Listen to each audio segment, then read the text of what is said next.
దేవుని పరిశుద్ధ నామమునకు మహిమ కలుగునుగాక.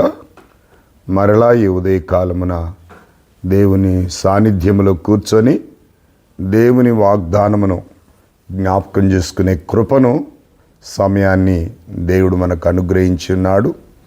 అందును బట్టి దేవునికే ఘనత, మహిమ, ప్రభావములు కలుగునుగాక. ప్రతిదినం కూడా ఇలా ఉదయకాలముల దేవుడు ఇచ్చిన భాగ్యముగా మనం ఎంచుకొని, మరి వెండి బంగారముల కంటే విలువైన దేవుని వాగ్దానమును పంచుకోవడం ఎంతో గొప్పని మనవి చేయుచున్నాను. ఈ ఉదయకాలము దేవుని వాగ్దానము ద్వితీయోపదేశకాండము 28వ అధ్యాయము మరి 8వ వచనం. నీ దేవుడైన యెహోవా నీకిచ్చుచున్న దేశములో ఆయన నిన్ను ఆశీర్వదించును.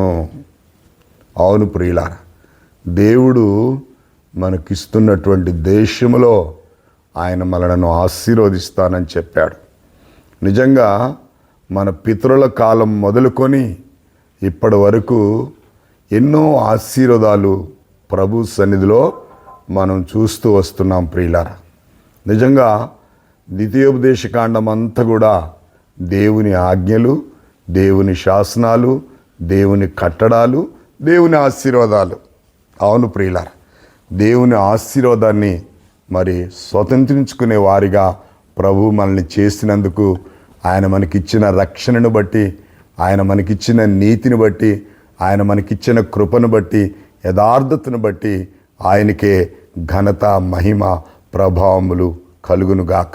నిజంగా దేవుడు ఏ విధంగా మనల్ని ఆశీర్వదిస్తున్నాడంటే, ఆయన శాసనములు, ఆయన వాగ్దానము, ఆయన యొక్క మరి వాక్యమును మనం ఎత్తిపట్టి ఆయన చిత్తానుసారంగా జీవిస్తున్నప్పుడు ప్రియులారా.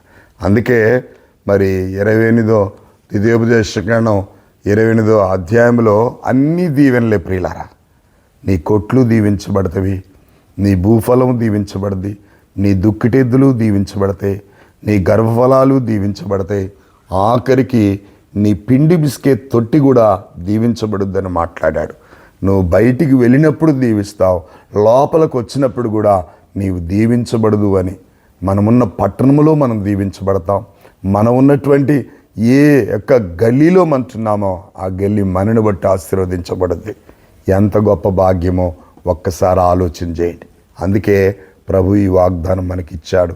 ద్వితీయోపదేశకాండము 28వ అధ్యాయము మరి 8వ వచనములో ఆయన ఇచ్చినటువంటి ఈ గొప్ప వాగ్దానాన్ని బట్టి ప్రియులారా, మనం ఎంతగానో ఆనందించి ఆయన్ని ఘనపరిచి స్తుతించ. నీ దేవుడైన యెహోవా నీకిచ్చుచున్న దేశంలో ఆయన నిన్ను ఆశీర్వదించును. స్పెసిఫిక్గా, నూతనంగా దినదినము దేవుని ఆశీర్వాదాలు మనం చూస్తున్నాం.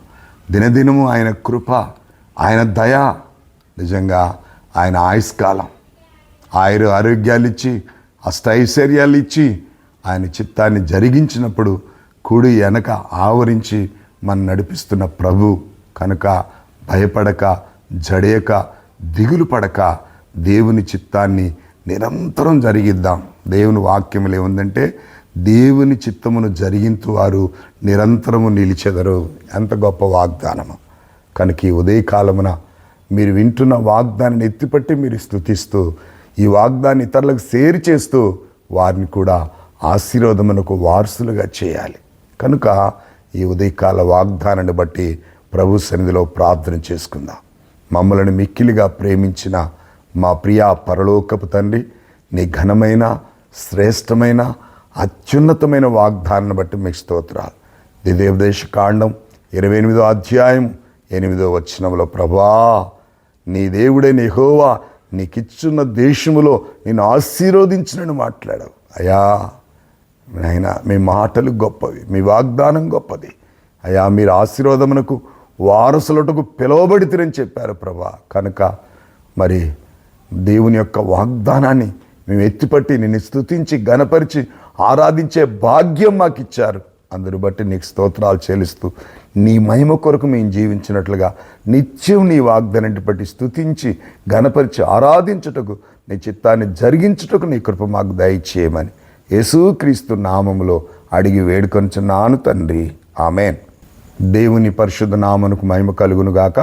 దేవాగ్దాన్ని ఎత్తిపట్టి ఇతరులకు చేర్చి వారును మీరును దేవుని ఆశీర్వాదనకు పాత్రలు కావాలని మనవి చేస్తున్నాను. God bless you all.